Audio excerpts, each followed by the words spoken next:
Hey everyone, this is Simran and welcome to IGNOU e Pathshala. कैसे हैं आप सब? उम्मीद करती हूँ अच्छे होंगे और अपने घर में सेफ होंगे और अपनी प्रिपरेशन भी आप रेगुलर बेसिस पे कर रहे होंगे। तो आज हम डिस्कस करेंगे unit 6 that is international marketing entry decisions. Already हम यूनिट 5 तक कंप्लीट कर चुके हैं, तो अगर आप में से किसी ने पिछली वीडियोस को नहीं देखा है तो उसको ज़रूर देख लीजिएगा। और अगर आप मेरे चैनल पर न्यू है तो मेरे चैनल को लाइक शेयर सब्सक्राइब करना मत भूलिएगा। बेल आइकन को भी ज़रूर प्रेस कर दिएगा ताकि मैं जब भी वीडियोस को अपलोड करूं उसका नोटिफिकेशन आपके पास ज़रूर जाए। और अब आप मेरे साथ इंस्टाग्राम और टेलीग्राम पे भी कनेक्ट कर सकते हैं। ठीक है, ये रहा मेरा इंस्टाग्राम पेज का नाम इग्नू ई पाठशाला। इसको ज़रूर से फॉलो कर लीजिएगा क्योंकि इग्नू से रिलेटेड जो भी अपडेट्स रहती हैं मैं यहाँ पे रेगुलरली पोस्ट करती रहती हूँ। ठीक, और जहाँ तक रही बात आपकी पीडीएफ की, तो आपको पीडीएफ मिलेगी आप टेलीग्राम चैनल पे, तो इग्नू स्क्वाड को सब्सक्राइब करना मत भूलिएगा। तो चलिए अब अपने सेशन को स्टार्ट करते हैं।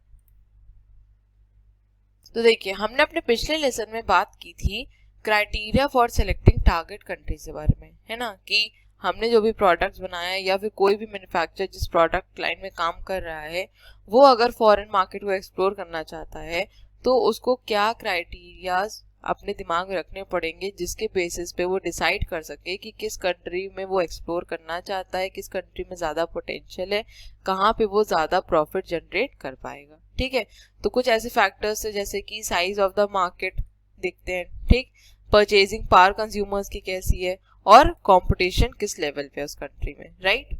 अब इसके बाद जो नेक्स्ट बिजनेस फॉर्म्स को कंसिडर करना है वो है एंट्री मोड, कि उन्होंने डिसाइड तो कर लिया कि किस कंट्री में उन्हें जाके एक्सप्लोर करनी है मार्केट, लेकिन वहां पे कैसे एंटर करना है अब ये डिसाइड करना है। ठीक है, एक्सपोर्टिंग के थ्रू एंटर करना है, फ्रेंचाइजिंग के थ्रू एंटर करना है, लाइसेंसिंग के थ्रू एंटर करना है, कॉन्ट्रैक्ट मैन्युफैक्चरिंग के थ्रू एंटर करना है और एक्सेट्रा जितने भी एंट्री मोड्स होते हैं। ठीक है, फॉर एग्जाम्पल अगर कोई कंपनी है उसके पास इतने रिसोर्सेज नहीं है, ठीक है, कि वो इस तरह इन्वेस्टमेंट कर सके फॉरेन मार्केट में, वहां पे अपनी सब्सिडरीज को स्टैब्लिश कर सके, तो वो क्या करेगी, नॉर्मल एक्सपोर्टिंग करेगी। ठीक, वहीं अगर दूसरी कंपनी की बात करूँ, अगर मैं उसके पास अच्छी इन्वेस्टमेंट अपॉर्चुनिटीज है, वो इजीली सब्सिडरीज को स्टैब्लिश कर सकती है, तो वो उस तरह बिजनेस करेगी। ठीक है, तो ये कंपनी टू कंपनी डिफर करेगा और भी डिफरेंट फैक्टर्स हैं जो कि बिजनेस ऑर्गेनाइजेशन कंसिडर करते हैं। ठीक है, जैसे इन्वेस्टमेंट कितना करना चाह रही है ऑर्गेनाइजेशन। ठीक है, नेक्स्ट है ओनरशिप, कि वो चाह रही है कि उनका फुल कंट्रोल हो या फिर अपने कंट्रोल में थोड़ी लिबर्टी देना चाह रही है। तो ये डिफरेंट क्राइटेरियाज हैं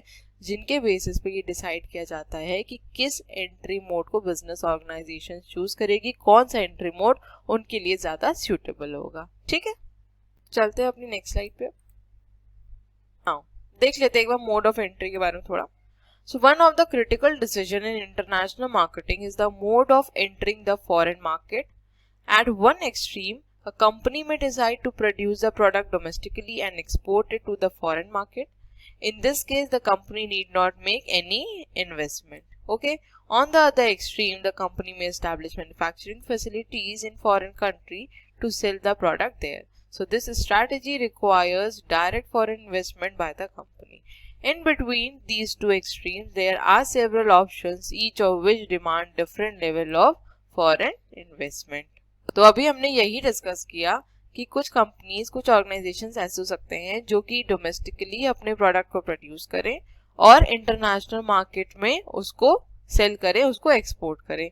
अब एक्सपोर्टिंग का सबसे बड़ा फायदा क्या होता है कि यहाँ पे बिजनेस ऑर्गेनाइजेशन को कुछ इन्वेस्टमेंट करने की जरूरत नहीं होती है, राइट। इसीलिए ये चीप एंड बेस्ट तरीका माना जाता है इंटरनेशनल मार्केट में एंट्री लेने का। ठीक, अब वहीं कुछ फर्म्स ऐसी भी हो सकती हैं जिनके पास इन्वेस्टमेंट अपॉर्चुनिटीज काफी ज्यादा हैं, काफी अच्छी हैं, तो वो मैन्युफैक्चरिंग यूनिट अपनी फॉरेन मार्केट में लगा सकती है। ठीक है, तो हर बिजनेस की अपनी अपनी रिक्वायरमेंट्स और हर स्टेज पे इन्वेस्टमेंट भी अलग तरीके से होता है। ठीक है, जैसे कि अभी हमने देखा एक्सपोर्टिंग में वहां पे कोई इन्वेस्टमेंट की जरूरत नहीं पड़ी। वहीं अगर हम आगे बढ़ेंगे लाइसेंसिंग में, फ्रेंचाइजिंग में, कॉन्ट्रैक्ट मैन्युफैक्चरिंग में, तो यहाँ पे कहीं ना कहीं हमको इन्वेस्टमेंट की जरूरत पड़ेगी। तो इन्वेस्टमेंट वहां पे भी कुछ अलग तरीके से होगा, कहीं पे कम होगा, कहीं पे ज्यादा होगा। ठीक, तो ये डिपेंड करता है बिजनेस ऑर्गेनाइजेशन पे कि वो कौन सा मोड चूज कर रहे हैं। Okay, international marketing activities of business firms can take varied modes ranging from indirect export on one hand to direct investment in manufacturing facilities abroad on the other. Each of these strategies require different level of investment ranging from no additional investment to high investment in production facilities, where the investment is low, the international business firm faces less risk, less control over the foreign market, and may not be able to reap all the profits. On the other hand, when the investments are high in the form of manufacturing facilities abroad, international firm can have full control over the market and reap all profits, but faces higher risk. Now, कोई भी business firm है वो अगर market में काम कर रही है तो वो किस लिए कर रही है? प्रॉफिट मोटिव के लिए, राइट? अब इस प्रॉफिट को कमाने के लिए कहीं ना कहीं उसे थोड़ा रिस्क तो लेना ही पड़ जाता है, राइट? अब अगर मैं एक्सपोर्टिंग की यहाँ पे बात करूँ तो क्या आपको लग रहा है यहाँ पे कोई रिस्क है? नहीं। क्यों? क्योंकि यहाँ पे हमने जब कोई इन्वेस्टमेंट ही नहीं किया तो यहाँ पे रिस्क की कोई बात ही नहीं है। लेकिन यहाँ पे एक ड्रॉबैक ये भी है कि आपके पास फुल कंट्रोल नहीं रहा, आपकी जो ओनरशिप पावर थी वो उतनी ज्यादा नहीं रहेगी, ठीक है? वहीं अगर मैं हाई इन्वेस्टमेंट की बात करूं, जब हमने इन्वेस्टमेंट ज्यादा करी तो रिस्क भी ज्यादा है, लेकिन हाँ प्रॉफिट जो भी जनरेट होगा वो सिर्फ हमारा होगा, हमारा उस पर फुल कंट्रोल होगा, ठीक है? तो ये सब डिफरेंट क्राइटेरियाज हैं जिनके बेसिस पे बिजनेस ऑर्गेनाइजेशंस डिसाइड करती हैं कि वो किस मोड को चूज करना चाहती हैं, किस मोड को अडेप्ट करना चाहती हैं, ठीक? अगर उन्हें लगता है कि उन्हें ओनरशिप पावर ज्यादा चाहिए, उन्हें कंट्रोल ज्यादा करना है, तो उस हिसाब से उस एंट्री मोड को चूज करेंगे। अगर उन्हें लगता है कि उनके पास इतना इन्वेस्टमेंट अपॉर्चुनिटीज नहीं है, वो इतना ज्यादा ओनरशिप गेन नहीं करना चाहती, तो वो उस हिसाब से एंट्री मोड को चूज करेंगी, ठीक है? सो आई होप ये समझ में आ गया। चलते हैं अपनी नेक्स्ट स्लाइड पे। अब आप इसको अगर ध्यान से देखिए तो यहाँ पे क्या लिखा है? डायरेक्ट एक्सपोर्ट्स, इनडायरेक्ट एक्सपोर्ट्स और लाइसेंसिंग, ठीक है? और इसमें नीचे क्या लिखा हुआ है? Without any additional investment. मतलब कि अगर इन एंट्री मोड्स को चूज किया जाता है तो यहाँ पे इन्वेस्टमेंट की रिक्वायरमेंट नहीं है और इजीली फॉरेन मार्केट में एंट्री भी मिल सकती है, ठीक है? लेकिन सब चीज से कुछ एडवांटेजेस भी होते हैं और कुछ डिसएडवांटेजेस भी होते हैं, तो इसको हम डिटेल में पढ़ेंगे, ठीक? अब अगर मैं आ जाऊँ फ्रेंचाइजिंग, कॉन्ट्रैक्ट मैन्युफैक्चरिंग और असेंबली पे, तो यहाँ क्या लिखा है? Investment in marketing arrangements, no investment in production. तो इसका ये मतलब है कि अगर कोई बिजनेस ऑर्गेनाइजेशन ये एंट्री मोड को चूज करती हैं तो उन्हें प्रोडक्शन की जरूरत नहीं होगी, उनको प्रोडक्शन में कोई भी इन्वेस्टमेंट करने की जरूरत नहीं है, उन्हें सिर्फ अपने प्रोडक्ट को प्रमोट करने की जरूरत पड़ेगी जो ऑलरेडी प्रोडक्ट उनको बन के मिला है, ठीक है? इसको हम डिटेल में पढ़ेंगे तो आपको समझ में आ जाएगा, ओके? नेक्स्ट है joint venture, strategic alliance and mergers and acquisition. तो इसमें क्या लिखा है? Full fledge investment in production and marketing, ठीक है? तो यहाँ पे क्या है? हाई इन्वेस्टमेंट है। यहाँ पे क्या था? सिर्फ और सिर्फ आपको मार्केटिंग स्ट्रैटेजीज के लिए इन्वेस्टमेंट करने की जरूरत थी, प्रोडक्शन में कोई इन्वेस्टमेंट की जरूरत नहीं थी। और यहाँ पे क्या था? कोई भी इन्वेस्टमेंट नहीं था, ठीक है? तो आप अगर इसको ध्यान से देखिए और एनालाइज करिए तो ये जो बना है वो इन्वेस्टमेंट के बेसिस बनाया गया है कि इन्वेस्टमेंट के बेसिस पे ऑर्गेनाइजेशंस किस तरह एंट्री मोड्स को चूज कर सकती है, ठीक? चलते हैं नेक्स्ट स्लाइड पे। सबसे पहले डिस्कस करते हैं आज हम एक्सपोर्टिंग के बारे में। Exporting to a foreign market is quite common entry strategy many firms follow for at least some of their markets. Under this strategy, the company exports the products from its home base without any marketing or production or organization overseas. Normally, company exports the same product which is being marketed in the home market. तो exporting क्या होता है? Basically जो भी product home country में, domestic market में produce किया गया है उसको हम क्या करते हैं? फॉरेन मार्केट में सेल करते हैं, ओके? लेकिन उस प्रोडक्ट में कोई भी चेंजेस, कोई भी मॉडिफिकेशंस नहीं किए जाते हैं उसको एक्सपोर्ट करने से पहले, ठीक है? अब जो प्रोडक्ट डोमेस्टिक मार्केट में बन रहा है, जो प्रोडक्ट डोमेस्टिक मार्केट में प्रोड्यूस किया जा रहा है, वो किसके अकॉर्डिंग बन रहा है? जो डोमेस्टिक मार्केट में कंज्यूमर्स है उनकी डिमांड के अकॉर्डिंग, उनकी नीड्स और डिजायर के अकॉर्डिंग, उनके टेस्ट एंड प्रेफरेंस के अकॉर्डिंग बन रहा है, राइट? लेकिन वही सेम प्रोडक्ट अगर हम फॉरेन मार्केट में सेल कर रहे हैं तो हो सकता है वो वहाँ की नीड्स और डिजायर्स को, वहाँ के कस्टमर्स को सेटिस्फाई ना कर पाए। लेकिन ये सबसे इजी और सबसे चीपेस्ट वे है कोई भी फॉरेन मार्केट में एंट्री लेने का, ठीक है? तो इसलिए बिजनेस फर्म्स एक्सपोर्टिंग को यूज करती हैं, ओके? तो एक्सपोर्टिंग में be appropriate under the following circumstances. सबसे पहले है cost of production is higher in foreign market. अब देखिए बिजनेस फर्म्स क्यों एक्सपोर्टिंग यूज करती हैं या फिर कौन से ऐसे सर्कमस्टांसेस है जहां पे एक्सपोर्टिंग ज्यादा एप्रोप्रिएट होती है। सबसे पहला पॉइंट है हमारा cost of production is higher in foreign market, मतलब कि फॉरेन मार्केट में जो कॉस्ट ऑफ प्रोडक्शन है, जो प्रोडक्ट को बनाने की जो कॉस्ट है वो ज्यादा आ रही है। अब जब प्रोडक्ट को बनाने की कॉस्ट ज्यादा आ रही है तो फॉरेन मार्केट में क्यों उस प्रोडक्ट को प्रोड्यूस किया जाएगा जब डोमेस्टिक मार्केट में उसको चीप रेट पे प्रोड्यूस किया जा सकता है। ठीक है, तो इसलिए यहाँ पे एक्सपोर्टिंग एप्रोप्रिएट होगी। ओके, नेक्स्ट है हमारा foreign market is characterized by production bottlenecks like infrastructure problems, problem of material supply, labor unrest, etc. अब हो सकता है बिजनेस ऑर्गेनाइजेशंस को फॉरेन मार्केट में प्रोडक्शन करने में प्रॉब्लम हो, जैसे वहाँ पे इंफ्रास्ट्रक्चर की प्रॉब्लम हो, ठीक है, मटेरियल इजीली मिल ना पा रहा हो, लेबर अनरेस्ट मतलब कि वहाँ पे स्ट्राइक्स लॉकआउट्स बहुत ज्यादा होने लग जाए, तो क्या वहाँ पे प्रोडक्शन इजीली किया जा पाएगा? नहीं करा जा पाएगा, राइट। तो इसलिए एक्सपोर्टिंग यहाँ पे एप्रोप्रिएट होगा। ओके, नेक्स्ट पॉइंट है देयर आर पॉलिटिकल और other risk of investment in the foreign country. अब ये भी हो सकता है कि फॉरेन कंट्री में पॉलिटिकल रिस्क हो, इकोनॉमिकली रिस्क हो, ठीक है, पॉलिटिकली मार्केट इनस्टेबल हो, इकोनॉमी भी इतनी ज्यादा अच्छी नहीं चल रही हो, तो वहां पे क्या अपने बिजनेस को सेटअप करना है या वहां पे इन्वेस्टमेंट करना फ्रूटफुल होगा? नहीं होगा, राइट। तो इसीलिए वहां पे भी एक्सपोर्टिंग ही एप्रोप्रिएट माना जाएगा। ठीक है, लास्ट पॉइंट है इसमें there is excess production capacity in domestic market or expansion of existing facilities less expensive and easier than setting up production facilities abroad। अब जब डोमेस्टिक मार्केट में प्रोडक्शन कैपेसिटी ज्यादा है, ठीक है, प्रोडक्शन यहाँ करना चीप है, लेस एक्सपेंसिव है, तो कोई बिजनेस ऑर्गेनाइजेशन क्यों फॉरेन मार्केट को अप्रोच करेगा, वहां पे क्यों इन्वेस्टमेंट करेगा, राइट। जो प्रोडक्ट हम इजीली अपनी डोमेस्टिक मार्केट में चीप रेट पे बना सकते हैं, उस प्रोडक्ट को हम हाई रेट में फॉरेन मार्केट में जाके क्यों बनाएंगे? ठीक है, तो इसीलिए ऐसी टाइम पे भी और ऐसे सिनेरियो में भी एक्सपोर्टिंग ही एप्रोप्रिएट माना जाएगा। ठीक, आई होप यहाँ तक आपको समझ में आ गया। चलते हैं नेक्स्ट स्लाइड पे। अब देखिए, एक्सपोर्ट भी हमारे दो तरीके होते हैं, ठीक है, एक होता है हमारा डायरेक्ट एक्सपोर्ट और एक होता है हमारा इनडायरेक्ट एक्सपोर्ट। डायरेक्ट एक्सपोर्ट क्या होता है? Producer sells directly to the importer.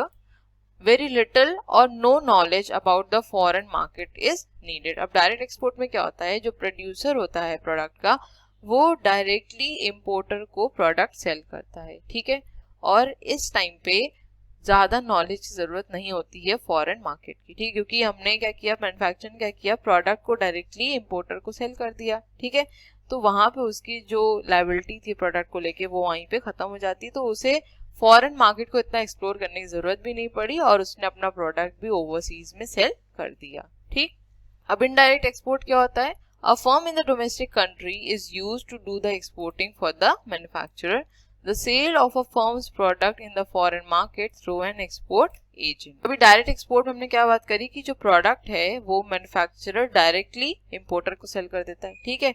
वही अगर मैं इनडायरेक्ट एक्सपोर्ट की बात करूं तो यहाँ पे जो प्रोडक्ट होता है वो एक मिडिल मैन के थ्रू फॉरेन मार्केट में सेल किया जाता है, इसीलिए इसको कहा जाता है इनडायरेक्ट एक्सपोर्टिंग। ठीक है, इसको डिटेल में नेक्स्ट स्लाइड में डिस्कस करते हैं। अब यहाँ पे थोड़ा डिटेल में डिस्कस कर लेते हैं हम लोग direct exporting. Okay, so a company may decide to export its product itself.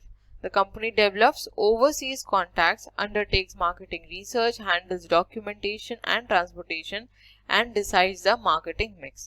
The companies can use foreign-based agents or distributors. An agent may agree to handle the company's product exclusively or may handle products of other companies too. An agent does not take title of the product and works on the commission. तो जो भी business organisation direct exporting adept करती है, direct exporting के through market में entry लेती है, तो उसको खुद ही मार्केटिंग रिसर्च भी करनी पड़ती है, सारे डॉक्यूमेंटेशन भी करने पड़ते हैं, ट्रांसपोर्टेशन फैसिलिटी को भी देखना पड़ता है और मार्केटिंग मिक्स की स्ट्रैटेजीज भी खुद ही बनानी पड़ती है। ठीक है, और कंपनीज क्या करती हैं, जो फॉरेन मार्केट में जो डिस्ट्रीब्यूटर्स होता है उनके थ्रू अपने प्रोडक्ट्स को सेल करती हैं। ठीक, their profit or commission is based on the sales generated and they may not be interested in developing long-term market position for the company. They may not be willing to put in extra efforts to sell new products and will give maximum attention to selling established products of the company which will generate maximum profits or commission for them. अब इसमें जो agent होता है या distributor होता है उसको product का टाइटल नहीं मिलता है, मतलब कि उसको प्रोडक्ट की ओनरशिप नहीं प्रोवाइड की जाती है, वो सिर्फ कमीशन बेसिस पे ही काम करता है। ठीक है, तो ये एजेंट का प्रॉफिट और कमीशन किस पे बेस्ड होता है कि वो कितनी ज्यादा सेल्स जनरेट कर पा रहा है ऑर्गेनाइजेशन के लिए, ठीक है। अब जो प्रोडक्ट उस कंपनी का फॉरेन मार्केट में सेल हो रहा है इजीली और उससे प्रॉफिट अच्छा जनरेट हो पा रहा है, तो जो एजेंट है वो क्या करेगा, उसी प्रोडक्ट को फॉरेन मार्केट में सेल करने की कोशिश करेगा जिससे प्रॉफिट अच्छा जनरेट हो पाए, जिससे सेल्स ज्यादा जनरेट हो पाए, राइट। तो वो एक्स्ट्रा एफर्ट नहीं डालेगा कोई नए प्रोडक्ट को फॉरेन मार्केट में पिच करने के लिए, क्योंकि उसको ये लगेगा कि अगर ये प्रोडक्ट उतना ज्यादा वर्क नहीं कर पाया, वहां पे मार्केट कैप्चर नहीं कर पाया, तो उसका जो कमीशन है वो कहीं ना कहीं कम हो जाएगा, ठीक है, क्योंकि उसका कमीशन किसके बेसिस पे, सेल्स के बेसिस पे, ठीक। तो जो प्रोडक्ट ऑलरेडी फॉरेन मार्केट में अच्छा काम कर रहा है, जो प्रोडक्ट ने फॉरेन मार्केट को कैप्चर कर लिया है, वो सिर्फ उन्हीं प्रोडक्ट्स को सेल करने के लिए एफर्ट डालता है, नए प्रोडक्ट्स को मार्केट में इंट्रोड्यूस करने में ज्यादा एफर्ट नहीं देता है, ठीक है। The company can employ its own salesperson who will scout for the customers in the foreign market and sell to them. This method is recommended for expensive products and when the number of customers are limited. तो organisation ऐसा भी कर सकती है कि वो अपने खुद सेल्स पर्सन को अपॉइंट करे, ठीक है, जो कि फॉरेन मार्केट के कस्टमर्स को सेटिस्फाई करे, फॉरेन मार्केट्स की जो नीड्स एंड डिजायर्स है वहां के कस्टमर्स की, उनको सेटिस्फाई करे और प्रोडक्ट्स को इजीली फॉरेन मार्केट में सेल कर सके, ठीक। अब ये मेथड तभी सुटेबल है जब प्रोडक्ट्स हमारे एक्सपेंसिव इन नेचर हैं और जो हमारे कस्टमर्स हैं वो लिमिटेड है, ठीक है। आई होप यहाँ तक समझ में आ गया आपको। चलते हैं अपनी नेक्स्ट स्लाइड पे। अब अगर हम इस एग्जाम्पल को कंसिडर करें तो हम यहाँ क्या देख रहे हैं, एक है हमारी कंट्री 1 और एक है हमारी कंट्री 2, ठीक। कंट्री 1 में एक कंपनी है जिसका नाम है कंपनी ए और कंट्री 2 में एक कंपनी जिसका नाम है कंपनी बी, ठीक। अब यहाँ पे हम क्या देख रहे हैं, जो एक्सपोर्टिंग हो रही है वो डायरेक्टली हो रही है, कंपनी ए डायरेक्टली एक्सपोर्ट कर रही है कंपनी बी को, ठीक है। तो ये क्या हो गया हमारा एग्जाम्पल डायरेक्ट एक्सपोर्टिंग का, ओके। चलते हैं नेक्स्ट स्लाइड पे। अब देख लेते हैं इनडायरेक्ट एक्सपोर्टिंग क्या है। So companies can, while going international, use domestically based agents who operate on a commission basis without taking the title to the goods, or merchants who sell the products of the company in international market after taking title to the goods. They can also use the distribution facilities of the other firms in the international markets. यहाँ पे हमने क्या बात करी थी कि indirect exporting में क्या होता है, एक मिडलमैन हायर किया जाता है जिसके थ्रू प्रोडक्ट्स को सेल किया जाता है फॉरेन मार्केट में, ठीक है। तो several types of middleman located in the domestic market assist a manufacturer in contracting a foreign buyer. The major advantage of using a middleman lies in the middleman knowledge of foreign market conditions and avoidance of problems connected with export procedures and documentation, or leaving the manufacturer to concentrate on production. देखिए अगर मैं direct exporting की बात करूं तो हमने वहां पे डिस्कस किया था कि जब कोई भी फर्म डायरेक्ट एक्सपोर्टिंग में आती है या डायरेक्ट एक्सपोर्टिंग के थ्रू वो फॉरेन मार्केट में एंटर करती है तो उसको मार्केटिंग रिसर्च भी खुद करनी पड़ती है, ठीक है, मार्केटिंग स्ट्रैटेजीज भी खुद अडैप्ट करनी पड़ती है, ट्रांसपोर्टेशन फैसिलिटीज भी, सब कुछ उसको खुद से देखना पड़ता है, राइट। लेकिन अगर मैं डायरेक्ट एक्सपोर्टिंग की बात करूं तो यहाँ पे जब मिडलमैन को हायर कर दिया जाता है तो कंपनी की जो रिस्पॉन्सिबिलिटी होती है वो कम हो जाती है, कंपनी सिर्फ प्रोडक्शन तक ही लिमिटेड रह जाती है, उसका जो मेन फोकस रहता है वो सिर्फ प्रोडक्शन पे रहता है। बाकी जितने भी और काम है जैसे कि मार्केटिंग का रिसर्च है, मार्केटिंग स्ट्रैटेजीज को अडेप्ट करना है, ट्रांसपोर्ट कैसे करना है प्रोडक्ट को, और भी जितने काम है वो सब कौन करता है, मिडलमैन करता है, ठीक है। और ये मिडलमैन इसीलिए हायर किया जाता है क्योंकि उसको फॉरेन मार्केट की पूरी नॉलेज होती है, ठीक है। और यहाँ पे बिजनेस ऑर्गेनाइजेशन को कोई भी मार्केटिंग रिसर्च करने की जरूरत नहीं है, जो कि काफी टाइम टेकिंग प्रोसेस है। मिडलमैन है वो ऑलरेडी मार्केट को प्रॉपरली रिसर्च कर चुका है, वो ऑलरेडी मार्केट की स्ट्रैटेजी जानता है, वो ऑलरेडी जानता है कस्टमर्स को क्या चाहिए, तो वो बिजनेस ऑर्गेनाइजेशन को उस हिसाब से गाइड कर देता है, ठीक है। For small companies with little or no experience in exporting, the use of a domestic middleman readily provides expertise. The most common types of middlemen are merchant exporters, export houses, trading house, and buying house of overseas firms located in the manufacturer's country. तो I hope आपको यहाँ तक समझ में आ गया। अब चलते हैं अपनी नेक्स्ट स्लाइड पे। अब अगर यहाँ पे हम इनडायरेक्ट एक्सपोर्टिंग एग्जाम्पल को कंसिडर करें तो यहाँ पे हम देख रहे हैं दो कंट्रीज है, कंट्री 1 और कंट्री 2। तीन कंपनीज इन्वॉल्व है, company A, company B and company C, right. अभी हमने डायरेक्ट एक्सपोर्टिंग में बात करी थी, तो वहां पे क्या था, कंपनी ए ने डायरेक्टली प्रोडक्ट सेल किया था कंपनी बी को, जो कि फॉरेन मार्केट में थी, राइट। अब यहाँ पे कंपनी ए क्या करेगी, सबसे पहले प्रोडक्ट को सेल करेगी कंपनी बी। अब ये कंपनी बी कौन होगी, आपके एक्सपोर्ट हाउसेस, ठीक है, जो कि आपकी ही कंट्री में, मतलब मैन्युफैक्चर की ही कंट्री में प्रेजेंट है, ठीक। जब प्रोडक्ट इनको सेल कर दिया गया, ये क्या करेंगे, प्रोडक्ट को फॉरेन मार्केट में सेल करेंगे, ठीक है। तो यहाँ पे जो मेन कंपनी है उसका डायरेक्ट इन्वॉल्वमेंट नहीं हुआ, एक मिडलमैन के थ्रू प्रोडक्ट को एक्सपोर्ट किया गया, ठीक है। तो आई होप ये समझ में आ गया आपको। चलते हैं अपनी नेक्स्ट स्लाइड पे। अब नेक्स्ट है हमारा लाइसेंसिंग। तो अभी हमने डिस्कस किया एक्सपोर्टिंग के बारे में कि प्रोडक्ट को इजीली दूसरी कंट्री में एक्सपोर्ट कर लिया जाए, लेकिन अब आप मुझे बताइए, अगर एक्सपोर्टिंग करने में ही प्रॉब्लम होने लग जाए, वहां पे जब हम प्रोडक्ट को एक्सपोर्ट कर रहे हैं वहां पे इंपोर्ट रेस्ट्रिक्शंस लगने लग जाए, तो कैसे हम कोई फॉरेन मार्केट में एंट्री लेंगे। तब उस टाइम पे लाइसेंसिंग अडेप्ट किया जाएगा, ठीक है। तो जब कंपनी को एक्सपोर्ट करने में प्रॉब्लम हो रही है और वो इन्वेस्टमेंट भी नहीं करना चाहती है फॉरेन मार्केट में, तब उस टाइम पे वो लाइसेंसिंग प्रोसीजर को अडॉप्ट करती है, ठीक है, लाइसेंसिंग एंट्री मोड को यूज करती है, ठीक। अब देख लेते हैं लाइसेंसिंग क्या होता है। Under licensing, a foreign licensor provides a local licensee with access to technologies, patents, trademarks, know-how, or brand or company name in exchange for the financial or some other forms of compensation. The licensee has exclusive rights to produce and market the products in the specified area for a limited period. The licensor usually gets royalty or license fees on the sale of the product. तो licensing क्या होता है, basically इसमें दो parties involve होती हैं, एक होता है हमारा लाइसेंसर और एक होता है हमारा लाइसेंसी, ठीक। लाइसेंसर क्या करता है, वो राइट प्रोवाइड करता है लाइसेंसी को कि वो उसकी टेक्नोलॉजीज को, उसके पेटेंट, ट्रेडमार्क्स को, उसके ब्रांड नेम को यूज कर सकता है और लोकल मार्केट में प्रोडक्ट्स को सेल कर सकता है, ठीक है। अब अगर लाइसेंसर ने ये राइट दिया है लाइसेंसी को कि वो उसकी टेक्नोलॉजीज को, उसके ट्रेडमार्क्स को, उसके ब्रांड नेम को यूज कर सकता है और लोकल मार्केट में प्रोडक्ट को सेल कर सकता है, तो लाइसेंसर का भी कहीं ना कहीं कोई फायदा होगा ना। ऐसे तो नहीं कह देगा कि ठीक है तो मेरा ब्रांड नेम यूज कर लो, राइट। तो इसके बदले वो क्या चार्ज करता है, रॉयल्टी या लाइसेंस फीस चार्ज करता है, ठीक। So licensing agreements must ensure sustaining competitive advantage to the licensor.